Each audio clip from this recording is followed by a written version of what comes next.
عبداللہ ابن المبارک رحمہ اللہ تعالی بہت بڑے محدث تھے, امام ابو حنیفہ کے شاگرد تھے اور بڑے محدث اور فقیہ, پوری دنیا میں ان کا بڑے احترام سے نام لیا جاتا ہے. تو یہ بہت بڑے ادیب بھی تھے, عربی بلاغت کے نا بڑے شاعر تھے. انہوں نے جہاد پہ بھی نظمیں, یہ جو ہے نا یا عابد الحرمین لو ابصرتنا لعلمت انک بالعبادۃ تلعب ریح العبیر لکم ونحن عبیرنا رہج السنابک والغبار الاطیب. حرم میں ایک عبادت کیا کرتے تھے فضیل ابن عیاض, وہ ان کے دوست تھے, وہ بڑے عبادت گزار تھے, 24 گھنٹے حرم میں ہی رہتے تھے. اور یہ محاذوں پہ, یہ کہاں رہتے تھے, انہوں نے اپنے ٹائم کو نا 3 حصوں میں ڈیوائڈ کیا ہوا تھا. 4 مہینے یہ میدان جنگ میں رہتے, عبداللہ بن مبارک 4 مہینے یہ علم حاصل کرنے میں لگے رہتے تھے, اور 4 مہینے کمانے میں, بزنس. مسلمانوں نے یاد رکھو ملازمتیں نہیں کی ہیں. کماؤ پوت آدمی 4 مہینے لگا سکتا ہے تبلیغ میں یا کہیں بھی. ارے جو ملازم ہے, جس کا کام باس کے بارے میں یعنی آپ خود سمجھ لیں, تو وہ تو یسر جیسر میں لگا رہے گا نا. کیا خیال ہے بھائی؟ تو بزنس, سارے صحابہ تاجر تھے بھائی. اگر ملازمت کی ہے انہوں نے تو ایسوں کی ملازم بنے جن کا کوئی بڑا ویژن ہو. جیسے فوج میں بھرتی ہو گئے تو ان کا تو ویژن بڑا تھا نا کہ بھائی سرحدوں کی حفاظت. یا کوئی ڈاکٹر اگر ملازم ہے تو وہ پھر وہ بھی ٹھیک ہے کیونکہ ویژن بڑا ہے لوگوں کی صحت. لیکن یہ جو دفتروں میں صرف ویژن کیا ہے, شیمپو کی بوتلیں پوری دنیا میں تقسیم کرنا, اس شیمپو کمپنی میں آپ کیا کر رہے ہو, یہ کیا ہے بھائی؟ یہ کون سی ملازمت کر رہے ہو؟ تو کرتے رہو, چھوڑو نہیں, ورنہ اس سے بھی جاؤ گے. لیکن ایک مثال دے رہا ہوں, یہ کوئی بلند ذوق نظر نہیں ہے, سمجھ رہے ہو. پیپسی کولا میں مینیجر لگا ہوا ہوں میں. ابے تو پیپسی دنیا میں پھیلا کے کیا قوم کی خدمت ہو رہی ہے؟ یہ صرف کمانے کا ذریعہ ہے. تو آپ مینیجر ہو, آپ بھی کما رہے ہو, قوم کی خدمت نہیں ہے, اس سے کوئی بڑا ویژن نہیں ہے. تو دیکھو جاب کرو ایسے آدمی کی جس کا بڑا ویژن ہو, ورنہ اپنا کاروبار, پھر اپنی پیپسی بناؤ, پھر زمزم کولا وہ نہ بناؤ, کچھ اور بناؤ. تو کاروبار کرو, بزنس کرو. صحابہ سارے تاجر تھے, تبھی تو اربوں اربوں روپے کے سرمایوں کے مالک تھے. اور انہیں جو زمینیں لے کے وقف کی ہیں حضرت عثمان نے, آج بھی مدینہ منورہ میں حضرت عثمان کے باغات, حضرت عمر کے باغات موجود ہیں. کتنا بڑا صدقہ جاریہ. یہ باغ بزنس سے انسان خرید سکتا ہے, جاب سے نہیں آتے باغات. جاب سے تو بیچارہ اسی پہ خوش ہوتا ہے, 1 لاکھ روپے مل گئے. آج بیگم, آج تو باس نے مجھے 1.5 لاکھ روپے دیے کیونکہ آج آپ نے مکھن زیادہ لگایا تھا. اگر باس کے سامنے آپ اپنی خودداری کے ساتھ بات کرتے تو وہ 1 لاکھ بھی, کتنا آفیسز میں مکھن گیری چل رہی ہے. ہم نے بھی دنیا کا کچھ ماحول دیکھا ہے, باس کے سامنے یسر یسر باہر نکل کے اسی کو گالیاں دے رہے ہوں گے.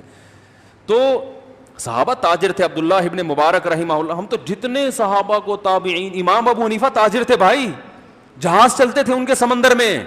تبھی تو بے فکر ہو کے پھر دین کا کام کیا ہے کہ معاش سے کیا ہو گئے, بے فکر. امام ابو حنیفہ کے سب سے قریب ترین شاگرد ہیں امام ابو یوسف, جن کے خلاف انجینئر نے بہت بکواس کی ہے. جتنے بھی ہمارے بڑے بڑے اسلاف ہیں نا جن کو پوری دنیا مانتی ہے, اس نے سب کو مشکوک کر دیا ہے. تو امام ابو یوسف رحمہ اللہ تھے غریب, لیکن تھے بڑے باصلاحیت. میں تجارت کا فائدہ بتا رہا ہوں, تجارت کا. امام ابو یوسف تھے غریب خاندان کے, اور ان کی والدہ اور ان کے خاندان کے لوگ بیچارے کپڑے دھو دھو کے جو ہے نا کمایا کرتے تھے. تو ان کی والدہ نے انہیں کسی دھوبی کے ساتھ بٹھا دیا, ٹھیک ہے نا, کہ اس کے ساتھ کیا کیا کرو, کپڑے دھویا کرو. یہ تھے بڑے ذہین. تو امام ابو حنیفہ کی مجلس میں جب گئے, علم پڑھا ان سے, اور پھر استاذ اور شاگرد کا مکالمہ ہوا, تو امام ابو حنیفہ کو اندازہ ہو گیا کہ یہ مینٹل اپروچ ان کی بہت اونچی ہے اور یہ بہت کام کر سکتے ہیں دنیا میں. اب جب امام حنیفہ کے پاس آ کے بیٹھنا شروع کیا تو ان کی ماں کو پریشانی, گھر میں کما کے کھلائے گا کون ہے بھائی, کما کے کھلائے گا کون. تو وہ امام حنیفہ کے پاس آئیں, کہنے لگی بھائی میرا بچہ مجھے حوالے کرو, اس کو مولوی بنا رہے ہو, ہم نے کمانا بھی ہے, اس کو میں نے لگایا تھا وہاں, یعقوب نام تھا آپ کا. تو امام ابو حنیفہ نے بتایا اس بچے کو میرے پاس چھوڑ دو, اس کو میں روغن پستہ میں فالودہ کھانے کا ہنر سکھا رہا ہوں. اس زمانے کی بادشاہوں کی ڈش ہوتی تھی, پستے کے تیل میں نا, روغن میں فالودہ بادشاہ لوگ کھایا کرتے تھے. کہہ رہا میں ایسا ہنر سکھا رہا ہوں, کل یہ روغن پستہ میں, بولو بھائی, فالودہ. امام ابو یوسف نے یہ واقعہ پتہ ہے کب سنایا, کہ بادشاہ نے ان کو بلایا تھا اور بادشاہ نے کہا آج میں وہ ڈش کھلاؤں گا جو ہماری شاہی ڈش ہے, اور روغن پستہ میں فالودہ بنا کے بادشاہ نے آپ کے سامنے رکھا.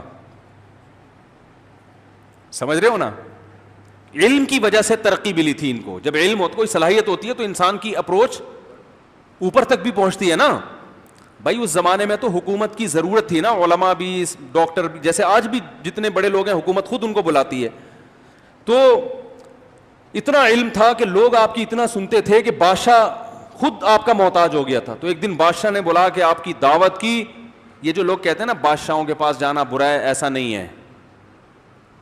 اگر اچھی نیت سے انسان جائے کہ ان کو راہ راست پر لے کر آئے گا، تو ہمارے بہت سارے اسلاف سے یہ ثابت ہے. بہت سارے. یوسف علیہ السلام نہیں بادشاہ نے جیسے ہی بلایا تھا گئے تھے، اور پھر آپ کو بادشاہت بھی ملی. تو بادشاہ نے کہا ایسی ڈش کھلاؤں گا بڑی خاندانی، ٹھیک ہے نا، جو ہم لوگ کھایا کرتے ہیں. اور روغن پستہ میں اس نے فالودہ بنا کے آپ کے سامنے رکھا. تو ان کو اپنا وہ واقعہ یاد آ گیا کہ میرے استاذ ابو حنیفہ نے کہا تھا میری ماں سے کہ یہ بچے کو ایسا علم سکھا رہا ہوں کہ کل کہ یہ روغن پستہ میں کیا کھائے گا. امام حنیفہ نے بھی دیکھو کیسا اشارہ دیا نا، اشارہ دے دیا. تو وہ کیا تھا، وہ ساری کفالت امام حنیفہ نے اپنے ذمے لے لی کہ بھائی معاش سے بے فکر کر دیا کہ میں اس کا خرچہ کون اٹھائے گا. اور ان کی ماں کو بھی تسلی دے دی کہ آپ معاش کی فکر چھوڑ دو. تجارت تھی نا، سمندر میں جہاز چلتے تھے، نہیں ہوتے تو وہ بھی امام صاحب کہتے اچھا میں آفس فون کرتا ہوں، باس سے کہتا ہوں کوئی تنخواہ بڑھا دو، ایک بچہ میرے پاس آیا پڑھنے کے لیے تو تھوڑا سا اس کا بھی کرنا ہے، اس کی ماں کا بھی خیال کرنا ہے. باس کہتا پہلے ادھر آؤ بھائی، روغن پستے اور فالودے کھانے کے خیالات پیدا ہو رہے ہیں، باتیں روغن پستہ اور فالودہ کی، ادھر بیٹھو. وہ آیا ہوا ہے، ٹھیک ہے نا، کسٹمر آیا ہوا ہے، پہلے اسے ڈیل کرو جا کے. وہ نہ خود ابو حنیفہ بنتے اور نہ امام ابو یوسف بنتے. ہمارے فرمایا کرتے امام ابو یوسف اگر وہی دھوبی گھاٹ پہ ہی جاتے رہتے تو ابو یوسف نہ ہوتے یعقوب ہوتے. پھر لوگ کہتے او یعقوبہ، حضرت تو پھر نقل اتارتے تھے، ایسے بلاتے او یعقوب ادھر آ. تو ابو حنیفہ نے کیا بنا دیا ان کو. پھر انہی کے شاگردوں میں امام محمد جو امام حنیفہ کے بھی شاگرد ہیں، اور امام ابو یوسف سے بھی انہوں نے بہت کچھ علم حاصل کیا. پھر امام محمد کے شاگرد امام شافعی. امام شافعی کہتے ہیں کہ اگر محمد نہ ہوتے، امام محمد جو ابو حنیفہ کے شاگرد ہیں، کنتو کسائر الناس، ایک عام آدمی ہوتا. تو امام ابو حنیفہ کا امام شافعی پر بھی احسان ہے. امام شافعی کو شافعی بنانے والے کون ہیں؟ ابو حنیفہ. اس لیے کہ انہوں نے امام محمد کو تیار کیا، اور امام محمد نے کس کو؟ امام شافعی کو. وہ کہتے ہیں میں نے اونٹ کا بوجھ ہے نا، اتنی کتابیں میں نے امام محمد سے پڑھی ہیں. اتنی کتابیں میں نے کس سے پڑھی ہیں؟ امام شافعی کہتے ہیں امام محمد سے. اور کہتے ہیں میں نے بھاری جسم والوں میں امام محمد جیسا ذہین نہیں دیکھا. ورنہ تو موٹے جسم کے لوگ اکثر کن ذہن ہوتے ہیں نا، باریک پھرتیلے ہوتے ہیں.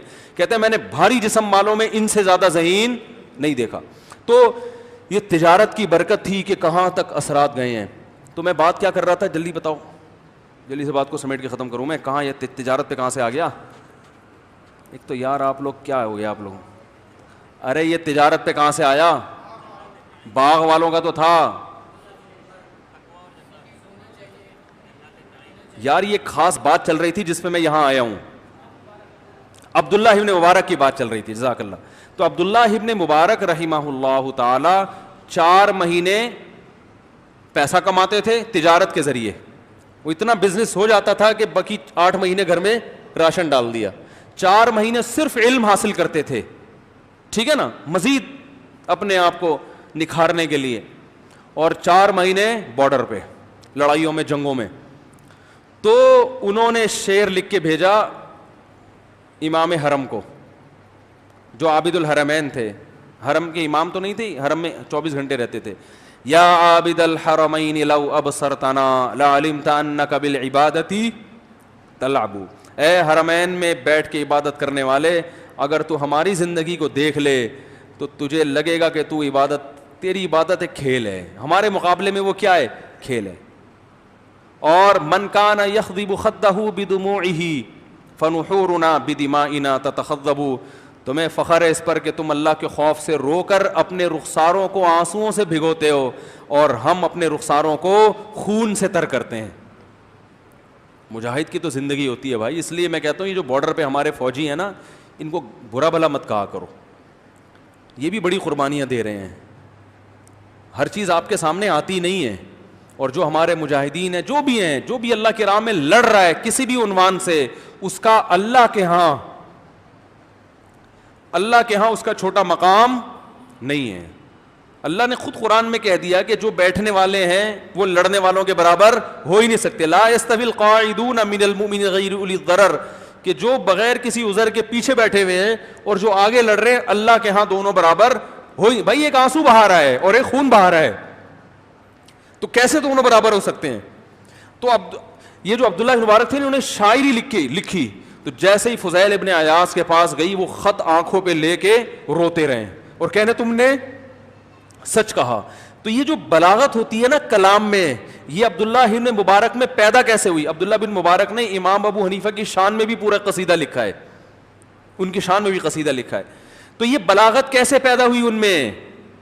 کیوں؟ وہی بات کچھوے اور خرگوش کی مثال ایسے پیدا ہوئی کہ اب اتنا ٹائم تو نہیں تھا نا کہ باقاعدہ شاعر بنانے کے لیے ابا بٹھا دیتے کسی سینٹر میں کہ اس کو شاعر بناؤ, تو باقی چیزیں تو نہیں بنتے پھر وہ, اور صرف شاعری بن جائے آدمی, بیچارے کا حال کیا ہوتا ہے. تو ان کو کیا کہا ان کے والد نے کہ بیٹا ایک شعر یاد کرو گے 1 درہم ملے گا. چھوٹے بچوں کو تو پیسوں میں لالچ ہوتی ہے نا, تو وہ کہتے ہیں میں اتنے درہم کی ایک لالچ میں نا بچوں کو جیسے ہوتی ہے, درہم کی لالچ میں روزانہ اشعار یاد کرتے کرتے اتنے اشعار یاد کر لیے کہ خود کیا بن گئے؟ شاعر بن گئے. تو یہ ہے کنٹینیو, روزانہ یاد کرتے کرتے کرتے کیا بن گئے. تو آپ بھی اردو کا روزانہ شعر یاد کر لیا کرو, تو روزانہ تھوڑا تھوڑا یاد کرتے کرتے کرتے کرتے کرتے آپ کیا بن جاؤ گے؟ شاعر بن جاؤ گے. کلام میں قدرت حاصل ہو جائے گی آپ کو, زبان پہ قدرت حاصل ہو جائے گی. سمجھتے ہو گے نہیں سمجھتے, آج بولنا کیا چاہتا ہے منہ سے نکل کچھ اور رہا ہوتا ہے. آدمی کہتا ہے بھائی تو جو بولنا چاہ رہا ہے پہلے خود سمجھ رہا ہے کہ کیا بول رہا ہے. یہی تو پرابلم ہے, یہی تو قیامت ہے کہ بولتے کچھ ہیں نکلتا. اچھا محترم کی اردو بڑی خاندانی ہے, یہ جو جن کی قیامت ہے نا, اور کچھ ہونا ہو اردو ٹائٹ ہے, یہ بتا رہا ہوں اردو پہ کنٹرول بہت ہے. تو باقی چیزوں کا میں نہیں کہہ رہا اردو خاندانی ہے. تو ایک ملفوظ رہ گیا تو پھر زندہ ہو کے آ گیا, اس کا موقع تلاش کر رہا ہوں. وہ ایک ولید نہیں, موٹا سا لڑکا یہاں پہ, وہ جس دن مجھے نظر آیا نا تو پھر میں اسے کہوں گا تو پھر آ گیا جوان. کیا ہے وہ ملفوظ, کیا ہے پورا؟ آ گیا تو جوان ہو کے. اس کا میں انتظار کر رہا ہوں. وہ ولید نہیں ہمارا جو بڑا خدمت گزار موٹا سا لڑکا تھا یہاں, وہ پتہ نہیں اتنے دیر سے غائب ہے, تو میں انتظار کر رہا ہوں جس دن وہ نظر آیا تو میں کہوں گا آ گیا تو جوان ہو کے. یہ والا ملفوظ رہ گیا, باقی سارے نمٹا دیے ہم نے الحمدللہ. ایسا ہی ہے نا, باقی سارے نمٹ گئے نا. تو خیر کیا بات چل رہی تھی؟ ہاں, تو وہ عبداللہ بن مبارک نے جیسے روزانہ تھوڑا تھوڑا نا, تو کچھوے اور خرگوش کی مثال سے یہ سمجھایا جاتا تھا کہ جو کنٹینیو جو کام ہوتا ہے بے شک تھوڑا ہو, اس کا فائدہ زیادہ ہوتا ہے جذبات سے. جذباتی لوگ کبھی بھی کامیاب نہیں ہوتے.